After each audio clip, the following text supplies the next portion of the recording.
ఎప్పుడు కూడా మన జీవితంలో ఈ ప్రశ్న వేసుకోవాలి. కష్టం వచ్చినప్పుడు, ప్రతికూలత వచ్చినప్పుడు, మనతో ఎవరు లేనప్పుడు నీ అంతటకు నువ్వే వేసుకోవాల్సిన ప్రశ్న ఏంటంటే, నేను ఎవరిని? క్రీస్తులో నేనేమై ఉన్నాను? ఈ లోకంలో నేను ఏమై ఉన్నాను? అని ఒక ప్రశ్న కనుక నిన్ను నువ్వు వేసుకుంటే దేవుని సమాధానాలు చాలా అద్భుతంగా వస్తాయి. కొన్ని సందర్భాల్లో మన శక్తి ఏంటో మనకు తెలియక, మన సామర్థ్యం ఏంటో మనకు తెలియక, దేవునిచ్చిన అభిషేకం, దేవుడిచ్చిన మహిమ ఏంటో మనకు తెలియక, దేవుని సన్నిధిలో మనం ఏమై ఉన్నామో, దేవుని యొక్క ఉద్దేశంలో మనం ఏమై ఉన్నామో మనకు అర్థం కాక మనం ఏం చేస్తామంటే, మనల్ని మనం కించపరుచుకుని, మనల్ని మనం తక్కువ చేసుకుని, నేను వ్యర్థుడను, నేను పనికిరాని వాడిని, నా వల్ల ఈ నష్టం జరిగింది, నా కారణంగా నీ కష్టం వచ్చింది, నన్ను బట్టి వీళ్ళందరూ సఫర్ అవుతున్నారని చెప్పి జరిగిపోయిన నష్టాల గురించి, జరిగిపోయిన కష్టాన్ని గురించి మనం ఏం చేస్తామంటే, మనల్ని మనం నిందించుకుని ముందున్న వాటిని మర్చిపోతాం. మనల్ని మనం తక్కువ చేసుకుని దేవుడిచ్చే కృపను మర్చిపోతున్నాం. మనల్ని మనం నిందించుకుంటూ మనల్ని మనము కృంగిపోయేటట్లుగా మనంతటికి మనమే చేసేసుకుంటున్నాం. హల్లెలూయ. ఈ విషయంలో ఒకసారి మనందరం ఆలోచించాలి.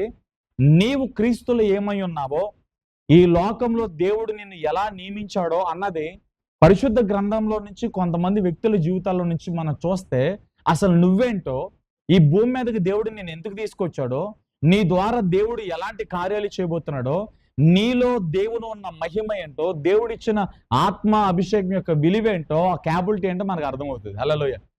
ఎప్పుడైతే నేనేంటో, నా సామర్థ్యం ఏంటో నాకు తెలిస్తే, నాకు ఉన్న సమస్యతో నేను పోరాడగలుగుతా. అసలు నేనేంటో నాకు తెలియనప్పుడు నా ముందున్న ప్రతి చిన్నదానికి నేను భయపడతా. క్రీస్తులో నువ్వేమై ఉన్నావో, యేసులో నువ్వు ఎంత బలమైన దానవో, బలమైన వాడవో నువ్వు అర్థం చేసుకోగలిగితే, ఈ లోకంలో నీ యాత్ర అనేది చాలా ఈజీ అవుతుంది. మీకు అర్థమవడానికి ఇంకా ఒక మాట చెప్పాలంటే, నువ్వు విజయవాడ వెళ్తున్నావు లేదా వైజాగ్ వెళ్తున్నావు, నీకు మార్గం తెలిస్తే, రూట్ మ్యాప్ అనేది నీకు ఉంటే, నీ యాత్ర అనేది చాలా ఈజీ అవుతుంది. అదే ఆ యాత్ర నీకు తెలియకపోతే, ఎటు వెళ్ళాలో తెలియకపోతే, ఎటు నడవాలో తెలియకపోతే, నువ్వు అటు తిరిగి ఇటు తిరిగి అటు తిరిగి ఇటు తిరిగి ఎటు చూసుకుని నువ్వు అక్కడే ఉంటావు. హల్లెలూయా. చాలా మంది క్రీస్తులో యేసు ప్రభువుని నమ్మిన తర్వాత, క్రైస్తవులుగా మారిన తర్వాత, వారి విశ్వాస జీవితంలో ఎక్కడ గొంగలు అక్కడే. అది అద్భుతాల విషయంలో, విడుదల విషయాల్లో ఏదైనా కావచ్చు, ఎక్కడ గొంగలు అక్కడే. అభివృద్ధి అనేది చాలా తక్కువ కనబడుతుంది. ఎందుకు దేవుని దగ్గర మనం పొందుకోలేకపోతున్నాం? ఎందుకు అభివృద్ధి ఉండటంలా? ఎందుకు పడి ఉన్న చోటనే మనం పడి ఉంటున్నా కానీ లేపబడలేకపోతున్నాం, ముందుకి మనం నడవలేకపోతున్నాం అంటే, దీనంతటికి ప్రధానమైన ప్రాముఖ్యమైన కారణం ఏంటంటే, నువ్వేంటో నీకు తెలియట్లా. క్రీస్తులో నువ్వు ఏమై ఉన్నావో అది నీకు తెలియట్లా. క్రీస్తులో నువ్వు ఏమై ఉన్నావో అది కనుక నీకు తెలిస్తే, ఈ లోకంతో నువ్వు పోరాడగలుగుతావు, పాపంతో పోరాడగలుగుతావు, అపవాదితో పోరాడగలుగుతావు, మనుషులతో పోరాడగలుగుతావు, ప్రతి పరిస్థితిలో పోరాడి గెలవగలుగుతావు. హల్లెలూయా. మనం పోరాడాల్సిన వారమే ఉన్నాం, గెలవాల్సిన వారమే ఉన్నాం. ప్రతి విషయంలో పోరాటం ఉంటుంది. ప్రతి విషయంలో పాపంతో పోరాడాలా, శరీరంతో పోరాడాలా, పరిస్థితులతో పోరాడాలా, ప్రతి విషయంలో పోరాటమే మనం. హల్లెలూయా. కాబట్టి నువ్వేంటో నువ్వు తెలుసుకోవాలి. చూద్దాం ఒకసారి వాక్యాల నుంచి, పరిశుద్ధ గ్రంథంలో దేవుడు ఏమన్నాడు చూడండి ఒకసారి. ఎఫెసీ పత్రిక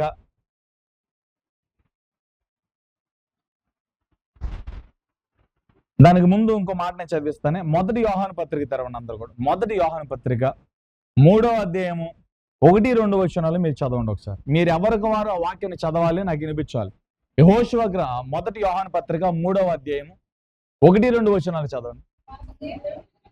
మనము దేవుని పిల్లలమని పిలవబడినట్లు తండ్రి మనకు ఎట్టి ప్రేమను అనుగ్రహించి ఉన్నాడో చూడుడి. మనము దేవుని పిల్లలమే, ఈ హేతువు చేత లోకము మనలను ఎరుగదు. దర్శాల్ బ్రదర్ సిస్టర్ ఇక్కడ చాలండి. హల్లెలూయా. ఫస్ట్ నువ్వేమై ఉన్నావు తెలుసా? నేను దేవుని పిల్లలను, నేను దేవుని కుమార్తెను, నేను యేసు కుమారుడును. ఈ విషయం నువ్వు మర్చిపోతే నువ్వు బలహీనుడివే. ఈ విషయం కనుక నీకు గుర్తుంటే నువ్వు బలాఢ్యుడివే. హల్లెలూయా. నువ్వు ప్రతి పరిస్థితికి చెప్పాలి, నేను మామూలు మనిషిని కాను, నేను అసాధారణమైన వ్యక్తిని, నేను యేసుని ధరించుకుని ఉన్నాను, యేసుని అభిషేకంతో నింపబడి ఉన్నాను, యేసు నాకు కాపరై ఉన్నాడు, నేను ఆయన రక్తంతో విమోచించబడిన వాడిని, విమోచించబడిన దానిని, నేను దేవుని బిడ్డను, నేను దేవుని కుమారుడును. ఈ జ్ఞానము, ఈ మాట, ఈ స్థితి మనకు గుర్తున్నప్పుడల్లా మనకు ఒక అధికారం అనేది విడుదలవుతుంది. హల్లెలూయా. తల్లి చెప్పండి. ఈ మాటలో ఎంత ప్రాముఖ్యత ఉందో, ఎంత గొప్ప అభిషేకం ఉందో మీరు అర్థం చేసుకుని ఒక్క మాట చెప్తారు. కలెక్టర్ గారి పిల్లలు కలెక్టర్ గారిని బట్టి అతిశయిస్తారు. ఒక ఎమ్మెల్యే గారి పిల్లలు ఎమ్మెల్యే గారిని బట్టి అతిశయిస్తారు. ఎందుకంటే వాళ్ళ తండ్రి గారు చాలా ఉన్నతమైన స్థానంలో ఉన్నారు, ఒక మంచి ప్రొఫెషనల్లో ఉన్నారు, ఒక ఉన్నత అధికారి. కాబట్టి వాళ్ళ పిల్లలు చాలా ధీమాగా ఉంటారు. ఏదైనా సమస్య వస్తే మా డాడీ కలెక్టర్, ఐఏఎస్, ఐపీఎస్ కాబట్టి ఒక ఉన్నతమైన స్థితిలో ఉన్నారు. కాబట్టి వాళ్ళకి భరోసా, వాళ్ళకి ధైర్యం ఉంటుంది. ఏంటో తెలుసా? వాళ్ళ మీద ఒక అధికారం ఉంది. ఈ లోకంలో ఉన్న ఒక గవర్నమెంట్, ఒక ప్రభుత్వంలో వాళ్ళకి ఉన్నతమైన స్థితి ఉంది. వాళ్ళు ఏదైనా చేయగలుగుతారు. వాళ్ళకున్న అధికారాన్ని బట్టి, వాళ్ళకున్న పలుకుబడిని బట్టి, వాళ్ళకున్న అధికారంతో వాళ్ళు ఏదైనా చేయగలుగుతారు. ఇక్కడ మనం ఆలోచించాలి, ఈ లోకపు యొక్క అధికారముతో లోకస్తులే అంత గొప్పగా బ్రతుకుతుంటే, వాళ్ళ విలువేంటో, వాళ్ళ స్ట్రాటజీ ఏంటో, వాళ్ళ అధికారం ఏంటో వాళ్ళు తెలుసుకుని అంత హుందాగా ఉంటే, మనము దేవుని పిల్లలం అనే విషయం మర్చిపోయి, దేవుని అధికారాన్ని మర్చిపోయి, నా వల్ల ఏమీ కాదు, నేనేమీ చేయలేను, నేను ఓడిపోయాను, నేను పతనం అయిపోయాను, నేను చెడిపోయాను, ఈ అప్పు తీరదు, ఈ రోగం పోదని పదే పదే మనల్ని మనం నిందించుకుని దేవుని నామానికి అవమానకరంగా బ్రతుకుతున్నామని పరిశుద్ధాత్ముడు చెప్తున్నాడు. హల్లెలూయా. నువ్వెవరు అంటే దేవుని కుమారుడివి, దేవుని కుమార్తెవి. అంటే దేవుని అధికారంతో నింపబడ్డావు. దేవుని అధికారము నీ మీద ఉంది. తండ్రి ఏమై ఉన్నాడో క్రీస్తు అదే ఉన్నాడు, క్రీస్తు ఏమై ఉన్నాడో మనం అదే ఉన్నాం. హల్లెలూయా. యోహాను సువార్త సాక్ష్యం ఇస్తాం. శిష్యులందరూ యేసు ప్రభు దగ్గరికి వచ్చారు, మేము తండ్రిని చూడాలి యేసు అన్నారు.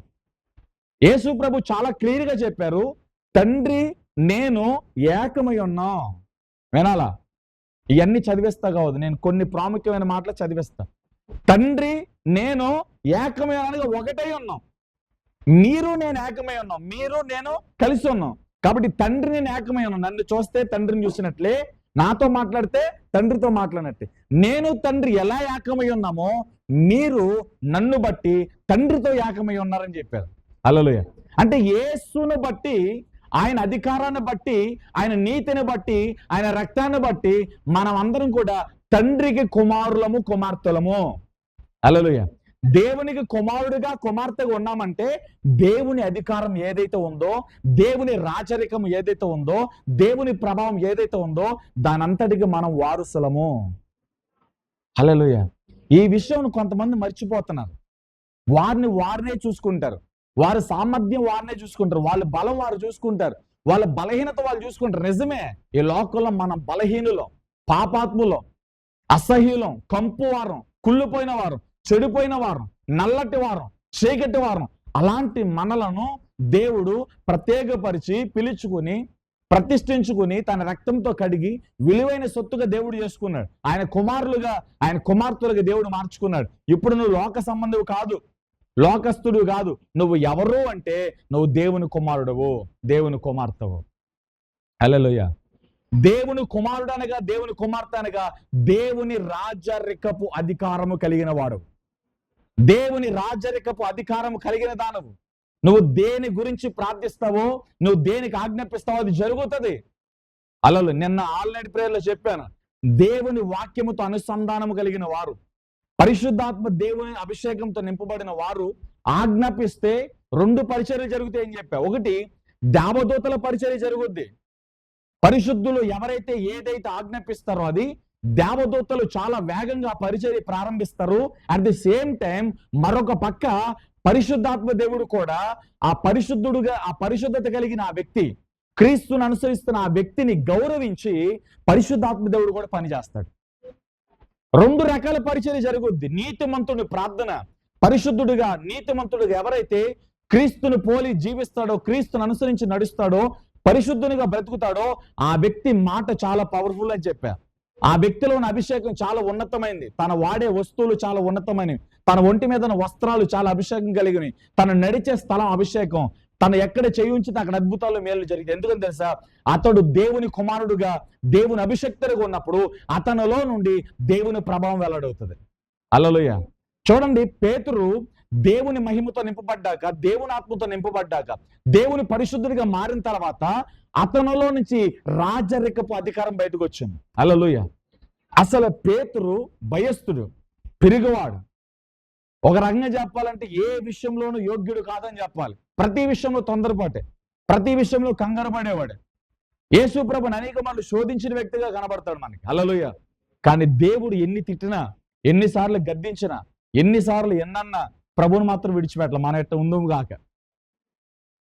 సావుకుడు ఏదైనా ఒక మాట అంటే, ఏదైనా గద్దిస్తే మనం విడిచిపెట్టేసి అటు ఇటుగా వెళ్ళిపోయే వరకు ఉంటాం. అలాగా పేతురు గారు అంత గొప్పగా హెచ్చించబడ్డాను, అంత గొప్పగా వాడబడ్డాను. యేసు ప్రభు ఎన్నిసార్లు గద్దించినా, ఎన్నిసార్లు తిట్టినా, ఎన్నిసార్లు ఎన్నన్నా ఆయన మాత్రం విడవనన్నాడు. హల్లెలూయా. నిజంగా విడిచిపెట్టల.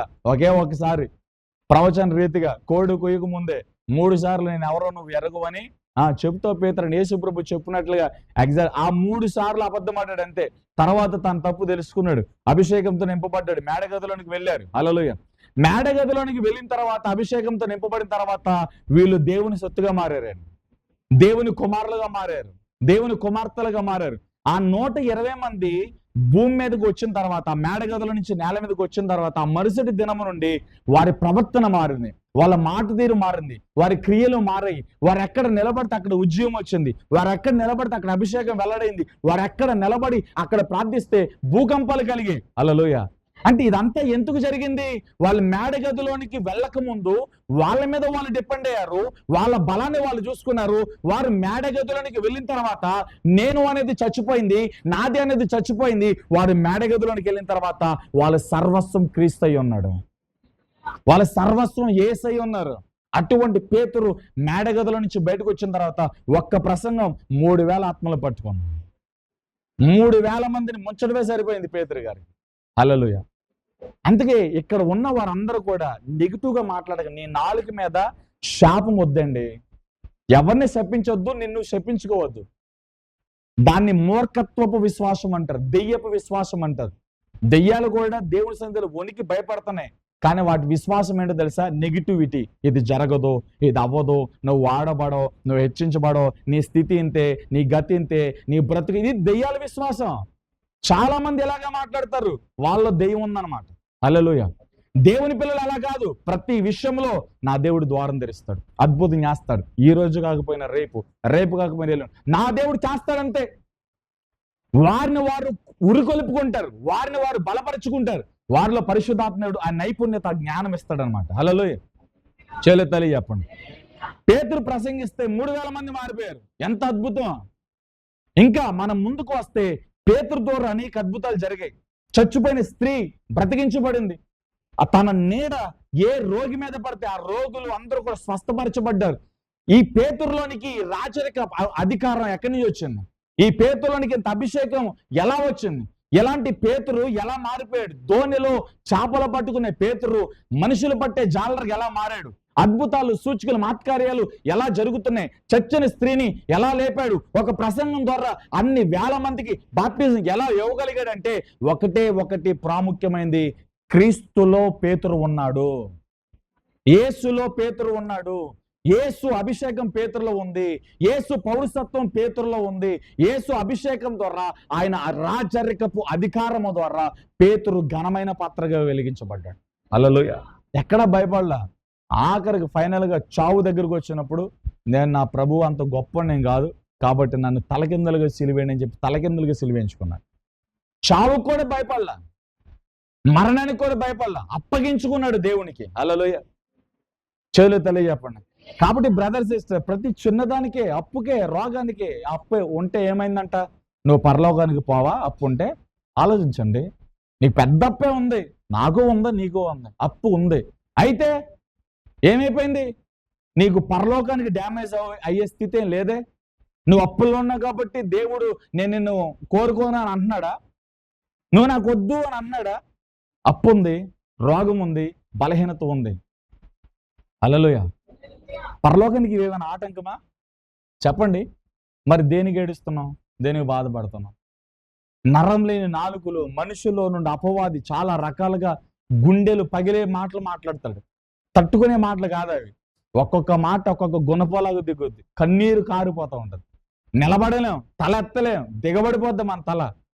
కొన్ని బయటోళ్ళు కూడా కాదనేది ఇంట్లో వాళ్ళే అంటారు, ఇంటి పెరడగలిగిన వాళ్ళు అంటారు, అక్క చెల్లెలే అంటారు, అన్నదమ్ములే అంటారు. ఇది లోకపు నైజం. హల్లెలూయా. నీ అప్పో, నీ అనారోగ్యమో, నీ నష్టమో, నీ కష్టమో ఇవేవి పరలోకానికి ఆటంకము కాదు. పాపము ఒకటే పరలోకానికి ఆటంకం. నువ్వు పాపముని విసర్జించి దేవుని కోసం నిలబడ్డావా, పరలోకం నీదే. పరలోకంలో వారసుడు నీవే, వారసురాలు నీవే. నువ్వు ఎవరు అంటే యోహాను పత్రిక సాక్ష్యం ఇస్తుంది, నువ్వు దేవుని పిల్లవి, దేవుని పిల్లోడివి, నువ్వు దేవుని కుమార్తెవి, దేవుని కుమారుడివి. అంటే అధికారము, దేవుని అధికారం మన మీద ఉంటుంది అనమాట. హల్లెలూయా. నాకు ఏముందో నావన్నీ నా కుమారుడికి వెళ్తాయి, నీకేముందో నీవన్నీ నీ పిల్లలకి వెళ్తాయి. మనము దేవుని పిల్లలం కనుక దేవుని అధికారము, దేవుని అభిషేకం అంతా కూడా మనకే వస్తుంది. దీన్ని నువ్వు ప్రతిరోజు పలకాలి. ప్రభా, నేను నీ బిడ్డను, ప్రభా నీ అభిషేకంతో నన్ను నింపు, నేను నీ బిడ్డను ప్రభా, నీ నామాన్ని మహిమకరంగా నేను బ్రతకాలి. నేను లోక సంబంధం కాదు, నేను లోకం నుంచి ప్రత్యేకపరిచి, నేను నీ సొత్తు, నేను నీ బిడ్డనే. ఈ రోజు నా యాక్టివిటీస్లో అన్నిట్లో నువ్వు తోడయ్యా. ఎక్కడ లోకం రానవద్దు, ఎక్కడ పాపం రానవద్దు, చిన్న చూపు కూడా మిస్టేక్ అవ్వకూడదు, ఒక చిన్న మాట కూడా, ఒక చిన్న అక్షరం కూడా లోకానుసారమైంది నాకు రాకూడదు. నా నోటికి తోడుగుండు, నా చూపుకు తోడుగుండు, నా క్రియలకు తోడుగుండు, నా శరీరానికి తోడుగుండు, నా ప్రతి పనికి నువ్వు తోడుగుండు. హల్లెలూయా. ఇది ఒక దేవుని పిల్లగా మనం చేయాల్సింది. అంతేగాని కష్టం వచ్చినప్పుడు, బాధ వచ్చినప్పుడు ఏడి చేసి నాకెవరు లేరని, అదని ఇదని, నేను ఒంటరిదానని, ఒంటరివాడని ఏడిచి గీపెట్టేసుకుని నిన్ను తక్కువ చేసేసుకుని ఎంతకాలం ఇలాగా? ఈ రోజున పరిశుద్ధాత్ముడు మాట్లాడుతున్నాడు. ఎంతమందికి అర్థమవుతుందో నాకు తెలియదు. అల్లు చెప్పండి, నీ పక్కన వాళ్ళకి చెప్పండి, ఏడవద్దు, నువ్వు దేవుని బిడ్డవని చెప్పండి. చెప్పండి గట్టిగా. నువ్వు చెప్తులే బ్రదర్, చెప్పండి. అక్కులే చెప్పు. ఏడవకండి, మీరు దేవుని పిల్లలు, దేవునివన్నీ మనవే. హల్లెలూయా. గట్టిగా చెప్పండి. మీరు చూస్తే మనకి ఇంకో మాట చదివిస్తాను నేను. ఒకసారి యోహాను సువార్త 1:12 చదవండి. యోహాను సువార్త, ఇందాక పత్రిక చదివారు, ఇప్పుడు యోహాను సువార్త 1:12 త్వరగా. తనను ఎందరు అంగీకరించెదరో వారందరికీ, తన నామమందు విశ్వాసం ఉంచే వారికి దేవుని పిల్లలగుటకు ఏమిచ్చాడు? ఇప్పుడు చెప్పండి. నువ్వు దేవుని పిల్లలు అవుతానికి దేవుడు నీకేమిచ్చాడు చెప్పండి. అధికారం అనండి. అందరూ అధికారం అనండి. నెత్తి మీద చేపెట్టుకోండి. యేసు అధికారము నాలో ఉండుగాక అనండి. గట్టిగా 3 సార్లు అనండి. ఎస్. రెండోసారి, మూడోసారి. ఎస్, ఆమేన్. వచ్చేద్ది అంతే. నువ్వు విశ్వాసంతో పలికితే అది జరిగిపోయినట్టే. ఓకే, విశ్వాసంతో నమ్మితే, విశ్వాసంతో పలికితే అది జరిగినట్టే. ఇది కంటికి కనబడే దృశ్యమైన కార్యాలు కాదు, కంటికి కనపడకుండా అదృశ్యంగా జరిగే మహత్కార్యాలు ఇవి. ఓకే, హల్లెలూయా. కాబట్టి నేను దేవుని బిడ్డని, దేవుని అధికారం నా మీద ఉంది అని నిన్ను నువ్వు అనుకోవటం ద్వారా దేవుని ప్రభావం నీ మీదకి వస్తుంది. నువ్వు ప్రేయర్లో కూడా ప్రవచన రీతిగా ప్రార్థన చేయండి, పాజిటివ్గా మాట్లాడండి. ధైర్యం చెడిపోతున్నప్పుడు నీ గుండె మీద చేపెట్టు, ధైర్యం కలుగునుగా యేసునామమున. పరలోక ప్రభావం నాలోనికి వచ్చుగా యేసునామమున. పునరుత్థాన ప్రభు నాలోకి వచ్చుగా యేసునామమున. ఈ పరిస్థితిలో ద్వారం తెరవబడుగా యేసునామమున. ఈ పరిస్థితుల్లో ఏం చేయాలో దైవికమైన ఆలోచన నాలోకి వచ్చుగా యేసునామమున. ఇలా ప్రవచన రీతిగా ప్రార్థన చేస్తున్నప్పుడు, అలా పలుకుతున్నప్పుడు దేవుడే నీ హృదయంలో కొన్ని ఆలోచనలు పెడతాడు. నువ్వేం చేయాలో దేవుడు నీతో మాట్లాడతాడు. ఇదంతా కూడా పరలోక సంబంధమైన జ్ఞానం. ఇది ఎవడు సొత్తు కాదు. నీ అంతటా నువ్వు ఉరుగొలుపుకోవాలి, నీ అంతటా నువ్వు ప్రిపేర్ అవ్వాలి, నీ అంతటా నువ్వు ఎంటీగా దేవుని సన్నిధిలో నిలబడితే పరిశుద్ధాత్మ దేవుడు నీ పక్షముగా మాట్లాడతాడు. ఆయన పరిశుద్ధాత్మ నీ పక్షంగా వాద్యం మాడతాడు. పరిశుద్ధాత్ముడు నీ పక్షంగా దేవుని అధికారాన్ని తీసుకొస్తాడు. మంచి సహాయకుడు, బెస్ట్ ఫ్రెండ్ పరిశుద్ధాత్ముడు. ఎవరు ఉండరు మనకు మనుషులు. నేను చెప్పాను, ఈ లోకంలో ఎవ్వరు మనకు సహాయం చేయరు. ఆత్మీయులు కావచ్చు, పైనోళ్ళు కావచ్చు, ఎవ్వరు సహాయం చేయరు. మనకి ఎగ్జాక్ట్గా సహాయం చేసేది పరిశుద్ధాత్మ దేవుడే. అందుకే సనగొద్దు, గొనగొద్దు. ప్రతి విషయంలో క్లారిటీగా దేవుని దగ్గర మాట్లాడండి, దేవుని దగ్గర గుట్టు విప్పండి, దేవుని దగ్గర ఒప్పుకోండి. దేవుడు సహాయం చేస్తాడు. ఏ మనుషుల దగ్గర మాట్లాడాల్సిన పని లేదని చెప్పాను. హల్లెలూయా. పరిశుద్ధాత్మ దేవుడు మనకు సహాయం చేస్తాడు. చూడండి, తప్పిపోయిన కుమారుడు ఒకడు ఉంటాడు కదా పరిశుద్ధ గ్రంథంలో. తండ్రివన్నీ ఆయనయే. తండ్రితో పోరాడతాడు. కొన్ని సందర్భాల్లో ఆ జాబితా వాళ్ళమే మనందరం. నాకు ఇచ్చే అభిషేకం వచ్చిన తర్వాత, భాషలు వచ్చిన తర్వాత, వరాలు వచ్చిన తర్వాత, తలంతులు వచ్చిన తర్వాత దేవునికి మహిమ ఇవ్వటం మానేసి దురుద్దేశంతో మనం కొన్ని సందర్భాల్లో స్వార్థంతో మనం భక్తి చేస్తూ ఉంటాం. అలా ఉండకూడదు. మనం చేలు తెలియజేపం. తప్పిపోయిన కుమారుడు తండ్రి దగ్గర పోరాడి అన్ని తీసుకుని వెళ్ళిపోయాడు. దూర ప్రాంతానికి వెళ్ళాడు, దుర్వ్యాపారం చేశాడు. తన దగ్గర మూట ఉన్నంత వరకు స్నేహితులు, మిత్రులు, ఆప్తులు అందరూ ఉన్నారు. అది కరిగిపోయిన తర్వాత ఒంటరివాడు అయిపోయాడు. అతని దగ్గర ఎవరు లేరు. హల్లెలూయా. ఒక ఉద్యోగంలో జాయిన్ అయ్యాడు, అది పందెలు మేపే ఉద్యోగం. ఆకలి వేసింది, యజమానుడు సరిగ్గా ఆహారం కూడా పెడతలేదు. ఆకలి బాధ తట్టుకోలేక పందులు తినే పొట్టు కూడా తినడానికి కూడా కష్టపడ్డాడు.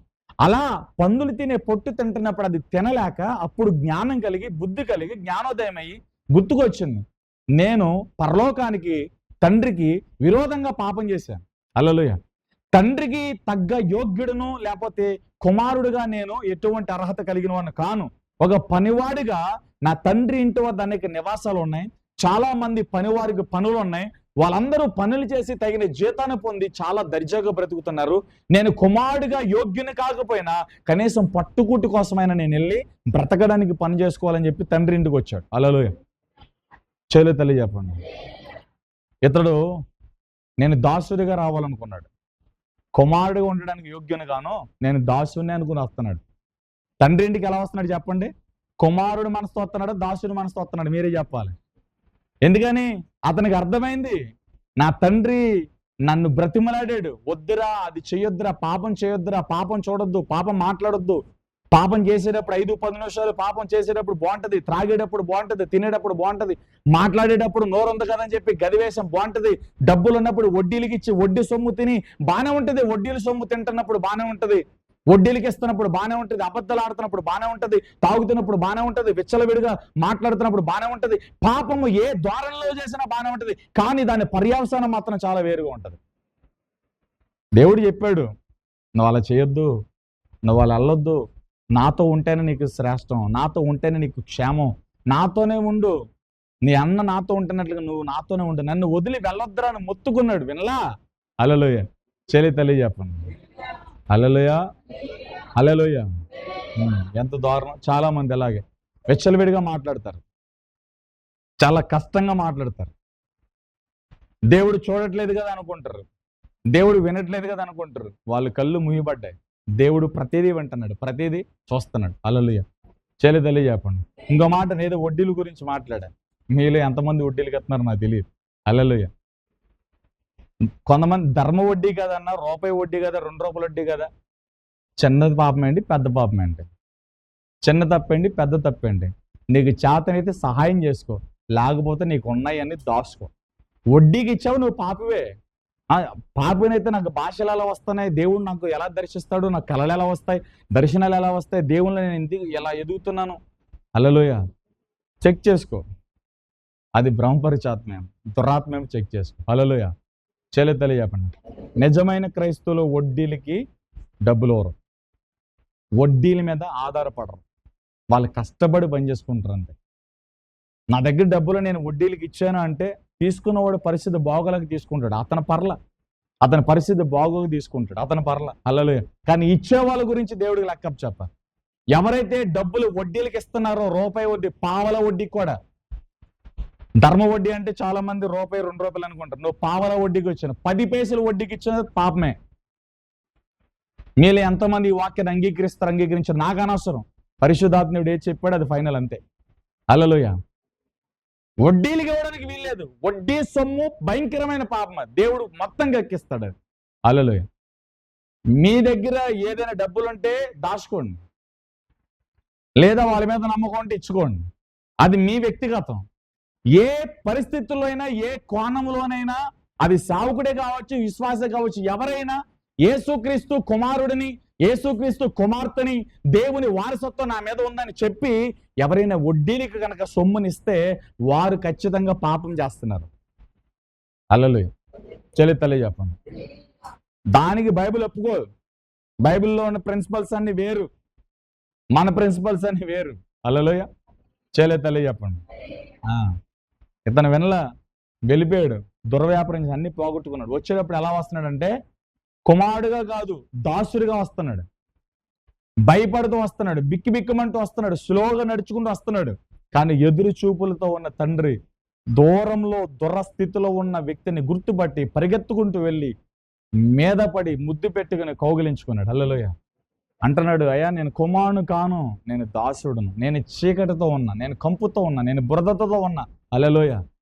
లేదు, ఆ కుమారుడు చచ్చిపోయాడు, నువ్వు మరలా బ్రతికావు. చూడండి దేవుని ప్రాణం, ఎంత శ్రేష్టమైన పాఠాలు ఉన్నాయి ఈ వాక్యాలు. హల్లెలూయా. ఆ కుమారుడు చచ్చిపోయాడు, నువ్వు మరలా బ్రతికొచ్చావు, నువ్వు మరలా బ్రతికావు కాబట్టి, నువ్వు మరలా మారు మనసు పొందావు కాబట్టి నా దగ్గరకు వచ్చావు.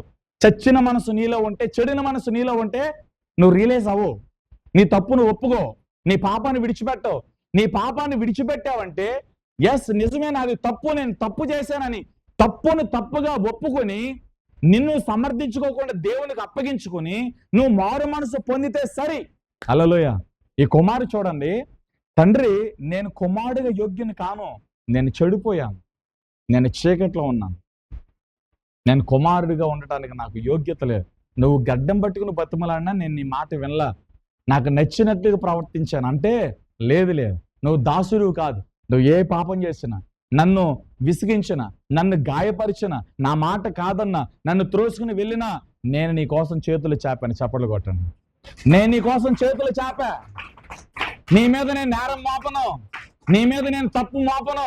నీ పాపాలన్నీ నేను క్షమిస్తున్నా, నీ తప్పులన్నీ క్షమిస్తున్నా, నీ నేరాలన్నీ క్షమిస్తున్నా. ఇదిగో నా అధికారంతో నింపబడతాయి. వెంటనే ప్రశస్త వస్త్రాలు వచ్చేసి చూడండి, దాసుడిగా వచ్చాడు. కానీ తన తండ్రి దేవుడు దాసుడిగా అంగీకరించలా, కుమారుడిగా అంగీకరించాడు. నువ్వు నేను కూడా దేవుని కుమారులమే. హల్లెలూయా. దాసులము ఎంత మాత్రము కాదు. ఒకప్పుడు పాపానికి దాసులు మనం, కానీ ఇప్పుడు దేవునికి కుమారులము. చెప్పండి, ఒకప్పుడు పాపానికి దాసులు, ఇప్పుడు దేవునికి కుమారులము. హల్లెలూయా. ఈ మాట దీన్ని ముగించి నేను ఇంకో పాటలోకి వెళ్తా. హల్లెలూయా. చూడండి, ఇతనేమో కుమారుడిగా ఉండడానికి యోగ్యను కాననుకుని వస్తే తండ్రి ప్రేమ చూడండి, నువ్వు దాసుడువు కాదు, నువ్వు నా కుమారుడివే. అలా లోకం ఎలా అంటదా చెప్పాలి, మీరే చెప్పాలి. లోకం ఎలా అంటదా? మనకి తల్లిదండ్రులు ఉన్నారు, వాళ్ళు చెప్పిన మాట వినకపోతే, వాళ్ళు చెప్పింది చేయకపోతే వాళ్ళు మనల్ని ఖచ్చితంగా అంటారు. వాళ్ళే కదా, నీ పిల్లల విషయంలో నువ్వు నేనైనా, నా పిల్లల విషయంలో నేనైనా అలాగే అంటాం. హల్లెలూయా. కానీ దేవుడు చూడండి, దేవుడు మనలంటోడు కాదు. దేవుని ప్రేమ చాలా వ్యత్యాసమైన అనడానికి ఇది ఒక నిదర్శనం కదా.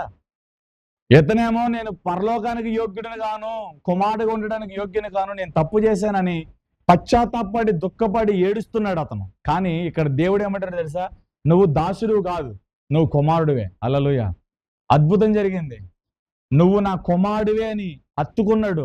వెంటనే మురికి వస్త్రాలు ఊడతే పడ్డాయి, రక్షణ వస్త్రాలు వచ్చాయి, మహిమా వస్త్రాలు వచ్చాయి. ఎప్పుడైతే వినాలా ఇక్కడే దేవుడు మాట్లాడుతున్నాడు. నేను ఎప్పుడైతే దేవుని కుమార్తెను, దేవుని కుమారుడునని నిన్ను నువ్వు అనుకుంటావో, నిన్ను నువ్వు అలా చూసుకుంటావో, అప్పుడు దేవుని ప్రభావం నీ మీద పనిచేయడం నువ్వు చూస్తావు, దేవుని మహిమ పనిచేయడం నువ్వు చూస్తావు. ఇది నీ అంతటి నువ్వు చేసుకోవాలి. నీ పక్కనకి నేను రాను, నా పక్కన నువ్వు రావు. నీ ఇంటికాడ నువ్వు ఉంటావు, నా ఇంటికాడ నేను ఉంటా. ఒక సేవకుడిగా దేవుడు ఏది చెప్పమన్నాడు అది చెబుతాను, దాన్ని ఆచరించాల్సింది నువ్వే, చేయాల్సింది నువ్వే. నేను మనిషిని, లేకపోతే నేను బలహీనుడినో, ఎందుకు పనికిరాను అని అనుకుంటే నీ మీద బలహీనపరిచే ఆత్మ పనిచేస్తుంది. అలా కాదు, నేను దేవుని వారసత్వంలో ఉన్నా, నేను దేవుని సొత్తుని, నేను దేవుని కుమారుడును, దేవుని కుమార్తెను అని నిన్ను నువ్వు ఎప్పుడైతే ఉరుకొలుపుకొని దేవుని వైపు తిరుగుతావో, అప్పుడు పరలోక ప్రభుత్వం నీ మీద పనిచేస్తుంది, పరలోక అధికారం నీ మీద ఏలుబడి చేస్తుంది. హల్లెలూయా. చూడండి, దేవుని దగ్గర రాకముందు, తండ్రి దగ్గర రాకముందు నేను దాసుడిని అంటూ వచ్చాడు. దేవుని దగ్గరకు వచ్చేసరికి ఆ లెవెల్ ఏంటో తెలుసా? నువ్వు దాసుడు అని నువ్వు అనుకున్నావు. నువ్వు అనుకుంటే అవదు, నువ్వు దాసుడు కాదు, నా కుమారుడని దేవుడు పిలుస్తున్నాడు. చెప్పండి, మనం అనుకుంటాం మేము చేతకాని వారం ప్రభు అనుకుంటాం. ఎవడు చెప్పాడు చేతకనవడం అని? నేను నీకు తోడై ఉంటా, నువ్వేదైనా చేయగలుగుతావు, ఇప్పుడు చెయ్యి అంటాడు దేవుడు. హల్లెలూయా.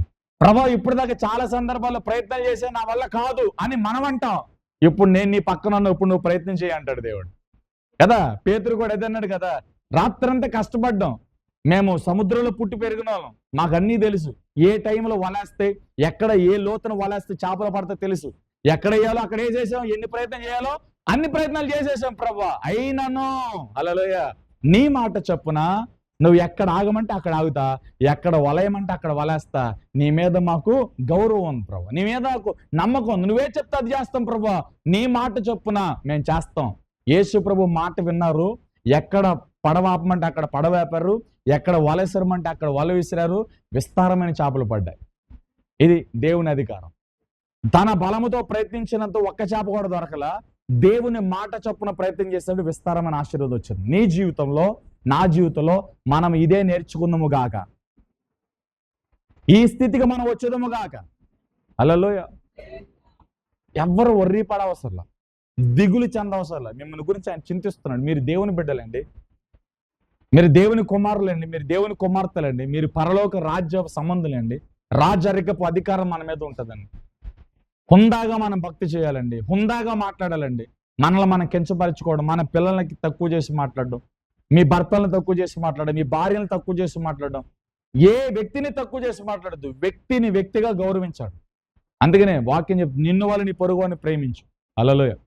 కొంతమంది కులాన్ని బట్టి, జాతిని బట్టి, మతాలను బట్టి ఈ లోకంలో స్థాయిలు ఉంటాయి. హల్లెలూయా. దేవుని దగ్గర ఏ స్థాయి ఉండదు, అంతా ఒకటే స్థాయి. హల్లెలూయా.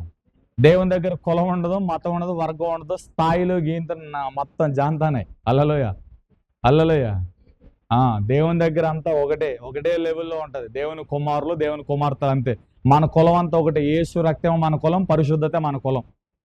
మనం ఉండే ఇల్లు అంతా కూడా పరలోకపు రాజ్యమే మన ఇల్లు. ఇంతకంటే ఇంకా వేరే లెవెల్ మన దగ్గర ఉండకూడదు. అవి ఉన్నాయంటే మనం దేవుని కుమారులం కాదు అని అర్థం అన్నమాట. హల్లెలూయా చెప్పండి. నేను ఇంచుమించు 10 పాఠాలు చెప్పాలి, ఇక్కడ ఒక పాఠం కూడా ఉన్నా.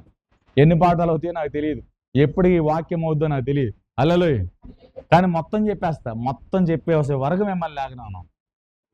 అలాగే మొత్తం చెప్పానా? హల్లెలూయా. వచ్చేదే లేటు, మళ్ళీ చేతులు ఎత్తేదాకా నొప్పులు కొన్ని మీకు. ఎత్తండి చేతులు. లేటుగా వచ్చి మళ్ళీ చేతులు ఎత్తరా? ముందు వచ్చిన వాళ్ళు చేతులు ఎత్తుతున్నారు, లేటుగా వచ్చిన వాళ్ళు చేతులు ఎత్తారు. విషయం గట్టిగా చెప్పండి.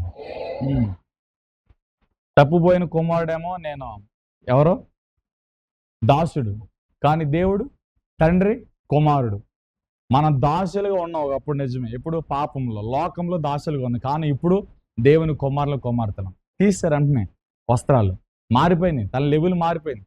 దేవుని దగ్గర రాగానే, తండ్రి దగ్గర రాగానే మురికి వస్త్రాలు ఓడపీకారు, మలిన వస్త్రాలు ఓడపీకారు, పాప వస్త్రాలు ఓడపీకారు. రక్షణ వస్త్రం వచ్చింది, మహిమ వస్త్రం వచ్చింది. హల్లెలూయా. చేతికి ఉంగరం తొడిగించబడింది, అనగా అధికారం వచ్చింది. ఉంగరము దేవుని అధికారానికి సూచన. హల్లెలూయా. చెప్పులు తొడిగారు. అప్పుడు దాకా ఆగిపోయిన విందులు, అప్పుడు దాకా పండగలు ఏమీ జరగల. హల్లెలూయా. అప్పటికప్పుడు పండగ జరిగింది, అప్పటికప్పుడు కొవ్విన దూడలను కోసారు, అప్పటికప్పుడు విందు చేశారు. హల్లెలూయా. అందుకనే పరిశుద్ధ గ్రంథంలో నాకు ఎప్పుడు ఒక మాట ఉంటుంది, ఒక పాపి మారు మనసు నిమిత్తం రక్షణ బాప్తిజం కనుక పొందితే పరలోకంలో పండగ జరుగుతుంది, పరలోకంలో విందు. చూడండి, ఈ కుమారుడు దానికి సూచన. హల్లెలూయా. ఈ కుమారుడు వచ్చేసరికి తండ్రి చాటింపేశాడు, రే కొవ్విన దూడలు, బలమైన దూడలు కోయినరా, విందు చేయండి. ఎందుకని? నా కుమారుడు చచ్చి మరలా బ్రతికాడు. తన పెద్ద కొడుకు అంటున్నాడు, నేను ఇంట్లోకి రానని చెప్పినంటే, అరే బతిమలాడాడు. అరే అది కాదు, తప్పురా, నీ తమ్ముడు వాడు తెలుసో తెలియకో తప్పు చేశాడు, వాడు బయటకు పోయాడు, మరలా తప్పు తెలుసుకుని తిరిగి వచ్చాడు, వాడు చచ్చి మరలా బ్రతికాడు. అతని బట్టి మనం సంతోషిస్తాం, అతని బట్టి మనం ఆనందిద్దాం. హల్లెలూయా. చదువులు పెట్టాలి చెప్పాలి, అది గట్టిగా చెప్పండి. కాబట్టి మీరు ఫస్ట్ పాఠంలో మీరు నేర్చుకోవాల్సింది తెలుసా, నేను దేవుని కుమారుడును, దేవుని కుమార్తెను. ఓకే, దేవుని కుమారులు, దేవుని కుమార్తెలు ఎలా ఉంటారో చెప్పండి. ఇప్పుడు నిందించుకుంటారా? చెప్పండి, నిందించుకుంటారా? మిమ్మల్ని మీరు నిందించుకుంటారా? పోనీ ఎదుటి వారు నిందిస్తారా? ఇష్టానుసారంగా మాట్లాడతారా? శాపాలు పలుకుతారా? నష్టాలు పలుకుతారా? ఇలా పలికే వాళ్ళు ఎవ్వరూ కూడా దేవుని కుమారులు కాదు. ఎవరిని శపించొద్దు, నిన్ను నువ్వు శపించుకోవద్దు, నెగిటివ్గా ఏది మాట్లాడొద్దు, అంతా పాజిటివ్గా మంచిగా మాట్లాడు, మేలు కొరకు మాట్లాడు, సత్క్రియల కొరకు మాట్లాడు. హల్లెలూయా. ఆమేన్. మొదటి పాఠంలో నువ్వేమై ఉన్నావు చెప్పండి. ఇప్పుడు నువ్వేమై ఉన్నావు చెప్పండి. యేసుక్రీస్తు కుమార్తెను, యేసుక్రీస్తు కుమారుడిని చెప్పండి. నీ పక్కన వాళ్ళకి అడగండి, నేను చెప్పినట్టు నువ్వేమై ఉన్నావు అని అడుగు. ఒకరు ప్రశ్న వేయాలా, నువ్వేమై ఉన్నావు? నేను యేసు కుమారుడును, యేసు కుమార్తెను, యేసు అన్నీ నావే. ఇది ఈ విశ్వాసంతో మీరు భక్తి చేయండి. ఈ రోజు నుంచి మీరు 1కి 100 మార్లు ప్రతిరోజు ఈ మార్లు చెప్పుకోండి. మీ ఆలోచనలు మారిపోతాయి, మీ తలంపులు మారుతాయి, ఎక్కడ లేని బలం మీ దగ్గరకు వస్తుందని. నీరసం అనేది ఉండదండి. అక్క మీరు హెల్త్ ఓకే ప్యాకెట్లు, బలమైన ఓఆర్ఎస్ ప్యాకెట్లతో పని లేదు. ఒక మాట పలికితే నీ ప్రాణము తెప్పరెళ్తుందండి. ఒక్క మాట నువ్వు విశ్వాసంతో పలిగితే నీ ప్రాణాల ఉజ్జీవం వస్తుందండి, నీ ప్రాణాల జీవం వస్తుందండి. హల్లెలూయా. కాబట్టి మాట్లాడడం నేర్చుకోండి. దేవుని ప్రతినిధిగా మాట్లాడండి, దేవుని బాహుగా మాట్లాడండి, దేవుని అధికారంతో మాట్లాడండి, విశ్వాసంతో మాట్లాడండి. జయ జీవితం మీ సొంతం అవుతుంది. ఆమేన్. చెప్పండి పక్కన వాళ్ళకి, విశ్వాసంతో మాట్లాడండి, జయ జీవితం మీ సొంతం అవుతుంది. ఓకే, రెండో పాఠం ఎఫెసీ పత్రిక 2:19 ఒకసారి చూద్దామా? ఎఫెసీ పత్రిక 2:19.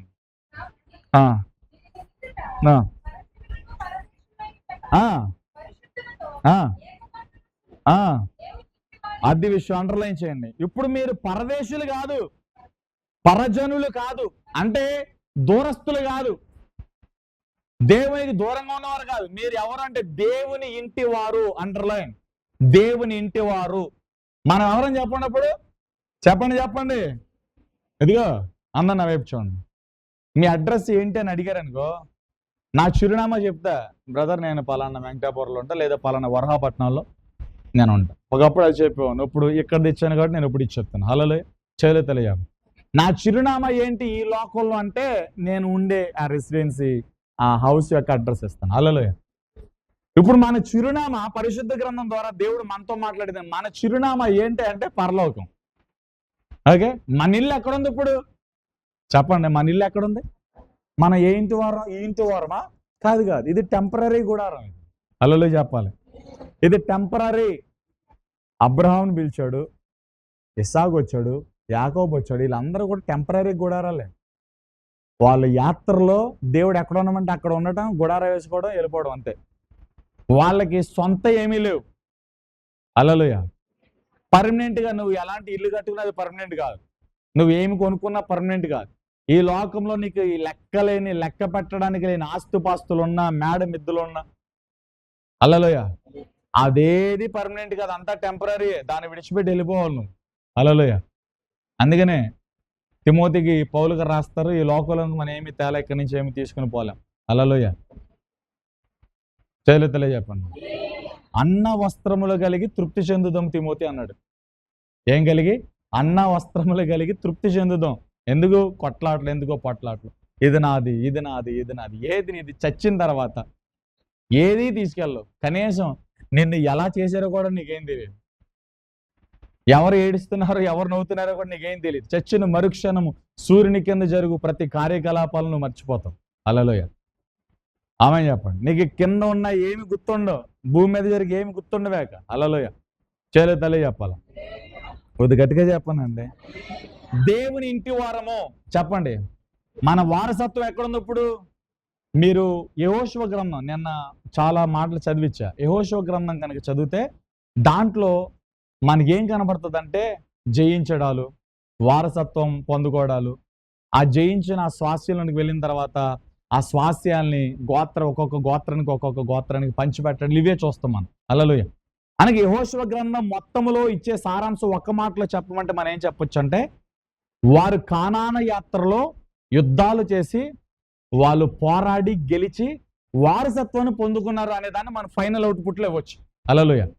చెప్పండి, యెహోషువ గ్రంథం మొత్తంలో సారాంశం అంతటిని కూడా ఒక్క మాటలో అవుట్పుట్ చెప్పాలంటే, వారు వాగ్దాన దేశము చేరుకోవడానికి యెహోషువ నాయకత్వంలో అనేక యుద్ధాలు చేసి అనేక ప్రతికూలతలో నిలబడి వారు స్వతంత్రించుకున్నారు వారసత్వాన్ని కదా.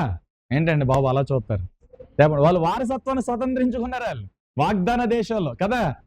ఇప్పుడు ఎఫెసీ పత్రిక కనుక మనం వస్తే, ఎఫెసీ పత్రిక కూడా సేమ్. మన పౌరసత్వం ఇహమందు లేదు, మన పౌరసత్వం పరమందు దాచిపెట్టబడి ఉందని చెప్పుద్ది. అలలే తెలియజేయండి. కాబట్టి ఇప్పుడు మనం చదివాం కదా ఎఫెసీ 2:19, మనము దేవుని ఇంటి వారము, పరసంబంధులం కాదు, పరజనులం కాదు, దూరస్తులం కాదు. మనము ఎవరం అంటే దేవుని ఇంటి వారం, అనగా దేవుని వారసత్వం కలిగిన వారు, దేవుని చిరునామా కలిగిన వారు. మన క్యారాఫ్, మన చిరునామా ఏంటంటే యేసు రక్తమే జయం. చచ్చిపోయారు చాలా మంది. హల్లెలూయా. మన క్యారాఫ్ ఏంటి? మన చిరునామా ఏంటి? యేసు. హల్లెలూయా. హల్లెలూయా. మనకు కులం లేదు, మనకు మతంతో పని లేదు, మనకు వర్గంతో పని లేదు, జాతితో పని లేదు, క్యాస్ట్తో పని లేదు. మన చిరునామా యేసుక్రీస్తు ప్రభు నమ్మిన ప్రతి కుటుంబం, ప్రతి వ్యక్తి ఏ చిరునామా ఉండాలి? యేసు రక్తమై జయం చెప్పండి. హల్లెలూయా. మనం దేవుని ఇంటి వారం, ఈ లోక వారం కాదు. కాబట్టి ఈ లోకంలో ఏమి తిందుమా, ఏమి త్రాగుదుమా, ఏమి ధరించుకుందామా అని లోకస్తులు ఆలోచించినట్లుగా మీరు ఆలోచించొద్దు. మీ తండ్రి అన్ని ఎరిగి ఉన్నాడు. ఎందుకంటే మీరు అనేక పిచ్చుకల కంటే శ్రేష్ఠులు కనుక వాటిని పోషించుచున్న ఆ తండ్రే మిమ్మల్ని కూడా పోషిస్తారు. ఎందుకంటే ఆ పిచ్చుకల కంటే మీరు శ్రేష్ఠులు గారా? హల్లెలూయా. చేయలేదని చెప్పండి. హల్లెలూయా. దేవునికి మీరు శ్రేష్టమైన వారండి. ఓకే, కాబట్టి మీరు లోక సంబంధులు కాదు. మీరు గుర్తుపెట్టుకోవాలి, నేను ఇక్కడ ఏదో సంపాదించాలి, ఏదో సాధించాలి, ఏదో చెయ్యాలి అనుకుంటే నువ్వు మోసపోతున్నావు. ఈ లోకంలో నువ్వు ఎన్ని సంపాదించినా, ఎన్ని ఘనతలు సాధించినా ఏది నీది కాదు. అన్నిటిని విడిచిపెట్టి పోవాలి. ఇది మనది కాదు, ఈ లోకం మనది కాదు, ఈ భూమి మనది కాదు, ఇవేమీ మనే కాదు. హల్లెలూయా. మనము లోకస్తులం కాదు, లోక సంబంధులం కాదు. లోకస్తులు నడిచినట్లుగా నడవద్దు, లోకస్తులు మాట్లాడినట్లుగా మాట్లాడొద్దు. హల్లెలూయా. తెలియజెప్పండి. కాబట్టి మనం ఎవరు అంటే దేవుని గుడారము కలిగిన వారు, దేవుని నివాసం కలిగిన వారు. మనము పరసంబంధులం, పరలోకంలో మన వారసత్వం ఉంది కనుక దేవుని ఇంటి వారమై ఉన్నాం మనం. హల్లెలూయా. చెప్పండి, దేవుని ఇంటి వారం. పక్కన వాళ్ళకి చెప్పండి, దేవుని ఇంటి వారము. హల్లెలూయా. దేవుని ఇంటి వారము. కాబట్టి ఈ లోకంలో విచారణ వద్దే. ఏం తినాలి, ఈ అప్పు ఎలా కట్టాలి, ఈ బాధల నుంచి ఎలా బయటకు రావాలి, ఈ దేవుడు చూసుకుంటాడు. ఆయన ఏది చెప్పాడు అది చేయండి. ఈ లోకంలో ఇలాంటి వాటిని చాలా మంది విచారించి ఏం చేస్తారంటే నిద్ర పట్టదు. చాలా మంది కన్నుల కింద నలిపి వచ్చేస్తుంది. ఏంటంటే నిద్ర రాదు. ఎందుకంటే లోకంలో ఆలోచించేస్తారు. ఎందుకు ఆలోచించాలి? దేనికి ఆలోచించాలి? హల్లెలూయా. బాధ్యతలు ఉన్నాయిగా బ్రదర్, అప్పు కట్టిపోతే ఊరుకుంటారా బ్రదర్, ఆ పని చేయకపోతే ఊరుకుంటారు, ఇవన్నీ నేను చేయాలిగా. బైబిల్ చెప్తుంది అవన్నీ నువ్వు చేయాలి. వాటన్నిటికీ దేవుడు సామర్థ్యాన్ని ఇస్తాడు, వాటన్నిటికీ దేవుడు బలం ఇస్తాడు. మొదటి నుంచి నువ్వు దేవుని మీద ఆధారపడలేవు. ఫస్ట్లో నీ జ్ఞానంతో, నీ శక్తితో, నీ బలముతో, తెలుసో తెలియకో చేసేసావు. వాటిని బట్టి కొంత ఆర్థికంగా నలిగి ఉంటాం. మన సొంత జ్ఞానంతో చేసిన పనులు వ్యర్థంగా మనం ఇరుక్కుపోయి ఉంటాం. హల్లెలూయా. అవన్నీ ఒకేసారి అవ్వో. దేవుడు కొద్ది కొద్దిగా కొన్ని పాఠాలు నేర్పిస్తూ వాటన్నిటి నుంచి విడుదలిస్తాడు. మరలా తప్పు చేయకుండా, అలాంటి వాటి జోలికి వెళ్లకుండా, మన మీద మనం డిపెండ్ అవ్వకుండా, మన జ్ఞానం మీద మనం ఆధారపడకుండా, ఆ పొరపాటు చేయకుండా, దేవుడు మనకి బుద్ధి కలిగేటట్లుగా మరలా మిస్టేక్ చేయకుండా దేవుడు కొన్ని పనిష్మెంట్లతో, కొన్ని పాఠాలతో దేవుడు మనకి జ్ఞానం ఇస్తాడు. తీరతాయి, అన్నీ తీరతాయి, అన్ని సర్దుమణుగుతాయి. నీవు ప్రతికూలతలు దేవుడిని ఖచ్చితంగా సహాయం చేస్తాడు. ఎదురు చూడు, సనగొద్దు, గొనగొద్దు. అవన్నీ మనం చేసుకున్న తప్పులు, అవన్నీ మన చేతలారా మనం చేసుకున్నాం, మనకు నచ్చినట్లుగా మనం చేసుకున్నాం. ఇప్పుడు దేవుని మీద ఆధారపడ్డా తప్పు తెలుసుకున్నాం. అవన్నీ చేయడానికి దేవుడు ఒక సమయం అనేది తీసుకుంటాడు. వెంటనే అయిపో. హల్లెలూయా. నేను చెప్పేది వాస్తవం అండి. వెంటనే దేవునికి అసాధ్యమైన ఏముందని వెంటనే చేసేవచ్చుగా. నీ ఆలోచన, నా ఆలోచన దేవుని దగ్గర పనిచేయదు. ఆయన ఆలోచన అంటే ఒకటి ఉంది. హల్లెలూయా. చేయదలి చెప్పండి. నిజమే కదా. మన గుండె మీద చేసుకుంటే మొట్టమొదటి నుంచి మనం దేవుని మాట వినలా.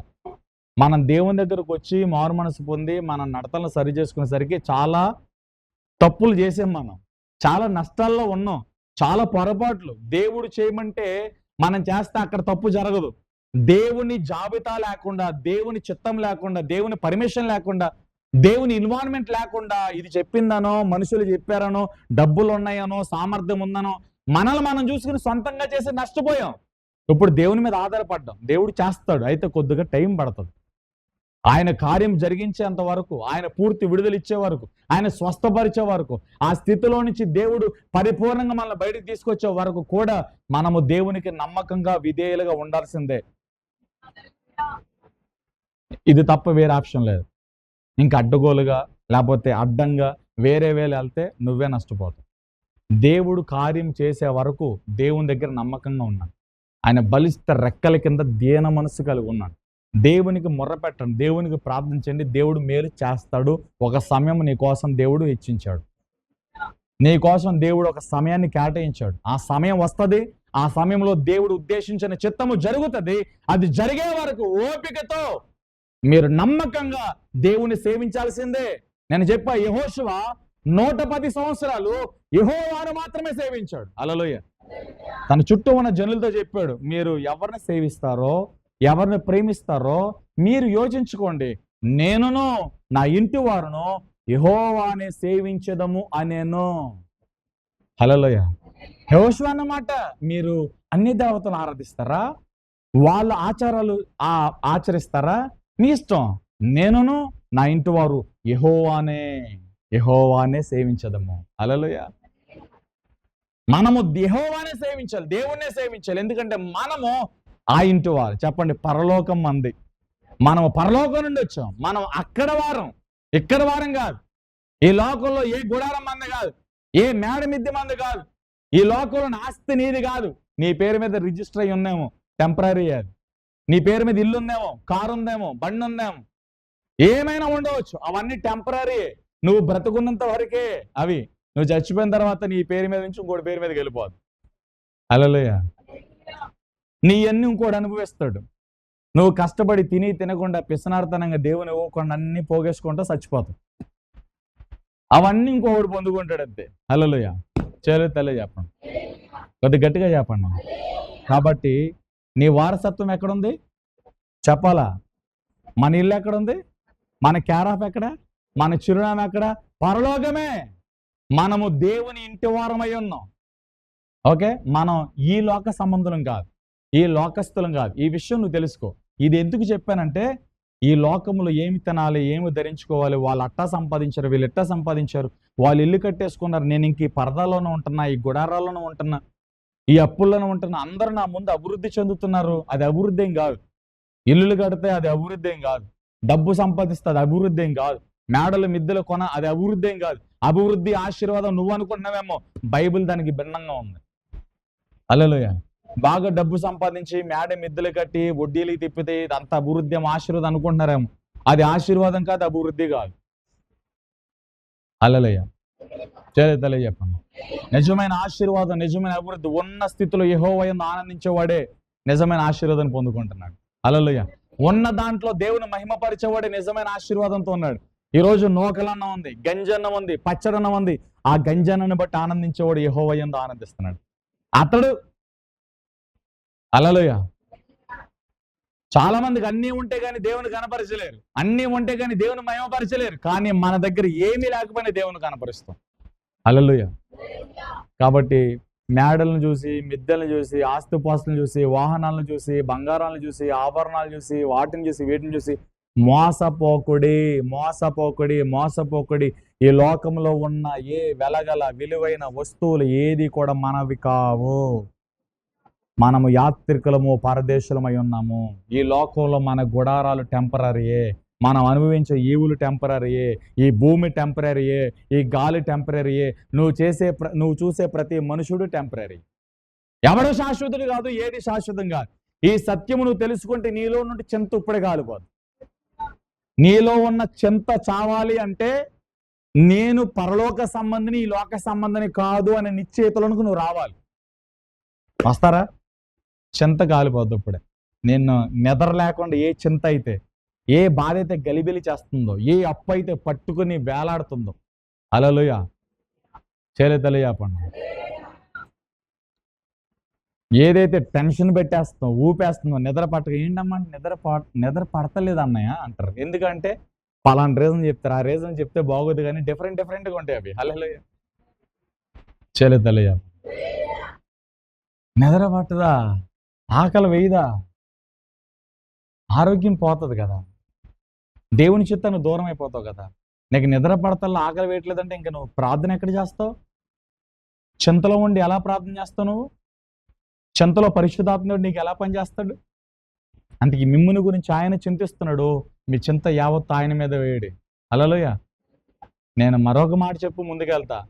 చింతిస్తున్నావు అంటే నీ బరువు, నీ బాధ్యత, నీ భారము ఇంకా దేవునికి అప్పగించలేదనే విషయం అర్థమైపోతుంది. నువ్వు ఇంకా పూర్తిగా దేవుని మీద ఆధారపడలేదనే విషయం అర్థమైపోతుంది. హల్లెలూయా. ప్రైజ్ లార్డ్ చెప్పండి. ఏదైతే అదవుద్ది దేవుడు చూసుకుంటాడు. దేవునికి అప్పగించాడు. అలా అని చెప్పి ఎలా పడతారు ఇష్టానుసారంగా జీవించమని చెప్పట్లేదు నేను. ఆ ఫ్రీడమ్ ఇవ్వట్లేదు మీకు. హల్లెలూయా. జరిగింది. ఆ స్థితిని దేవునికి అప్పగించు. నువ్వేం చేయాలో దేవుడు ఏది చెప్పాడు, దేవుని సన్నిధిలో నువ్వు కనిపెడుతున్నప్పుడు దేవుడు ఏ ఆలోచనతో నింపాడు ఆలోచన బట్టి వెళ్ళు అంతే. వాటి నువ్వు చింతించొద్దు. అయిపోయింది. దానికి దేవుడు సహాయం చేస్తాడు. దానికి దేవుడు ఒక సమయాన్ని కేటాయించాడు. ఆ సమయంలో దేవుని సహాయం నిశ్చయముగా నీ దగ్గరికి వచ్చుగాక. దేవుని సమయం వచ్చే వరకు దేవుని సహాయం రాదు. దేవుడు నీకు నియమించిన గడియ, ఆ టైం, ఆ సమయం వచ్చిందంటే నీ ముందు ఊరంతా ఏకమై నిలబడిన దేవుని మహిమ జరుగుద్ది, దేవుని అద్భుతం జరుగుతుంది. దాన్ని ఎవడు మార్చలేడాక, దాన్ని ఎవడు ఆపలేడాక. కాబట్టి దేవుని జ్ఞానాన్ని మనం అంచనా వేయలేం, ఆయన అద్భుతాన్ని మనం అంచనా వేయలేం. అంత జ్ఞానం మనది కాదు. కాబట్టి ఆయన బలిష్ట రెక్కల కింద దేన మనసు కలిగి ఉండి కనిపెట్టండి, దేవుడు మేలు చేస్తాడు. గుర్తుపెట్టుకోండి, మీలో ఉన్న చింత కాలాలి అంటే, మీలో ఉన్న దిగులు పోవాలి అంటే, మీరు ఎల్లప్పుడూ ప్రభువునందు ఆనందించాలి అంటే, మీరు ఎప్పుడు గుర్తుపెట్టుకోండి, నేను ఈ లోక సంబంధిని కాదు. నాకు ఏముంటే ఉంటే ఏమి లేకపోతే ఏంటి. కొంతమంది ఇల్లులు ఉంటే సంతోషం, అద్దెంట్లో ఉంటే సంతోషం. వాళ్ళందరూ ఇల్లు కట్టుకున్నారు, నేను ఎప్పుడు ఇల్లు కట్టుకుంటా, ఆ ఇల్లు ఏమైనా ఆల్దా? ఎవరు చెప్పారు ఆల్దా అని? ఆడి పేరు మీద ఉన్నంత మాత్రం ఆడిది కాదు. భూమి అతనిది కాదు, అతని జీవితం అతనిది కాదు, అతని శరీరమే అతనిది కాదు, లోపల ఉన్న ప్రాణం అతనిది కాదు, లోపల ఉన్న ఆత్మ అతనిది కాదు. అతని వాడు కానప్పుడు అతని ఇల్లు అతనిది ఎలా అవుతుంది చెప్పు? నువ్వు చెప్పు. హల్లెలూయా. మీ మనోనేత్రాలు తెరవబడుగాక యేసునామములో. ఆమేన్. నువ్వే నీ సొత్తు కాదు. అలాంటిది ఆ స్థలం నీది ఎలా అవుతుంది? ఆ ఇల్లు నీది ఎలా అవుతుంది? నువ్వు కొనుక్కున్నది నీది ఎలా అవుతుంది? అవన్నీ టెంపరీ. ఓకే, కాబట్టి చింతించకండి. వాళ్ళు అది ఉంది, వీళ్ళకి ఇది ఉంది, వాళ్ళు అలా చేశారు, వీళ్ళు ఎలా చేశారు, నేనేంటి ఎట్ట అయిపోయా. నువ్వేం అవలా. హల్లెలూయా. నువ్వేం అవలా. దేవుడు కొంతమందిని ఎత్తైన స్థితిలో ఉంచాడేమో, అది ఆయన ఇష్టం. నీకు డబ్బు తక్కువ ఇంట్లో ఉన్నావేమో, మన భాషలో చెప్తాను మీకు.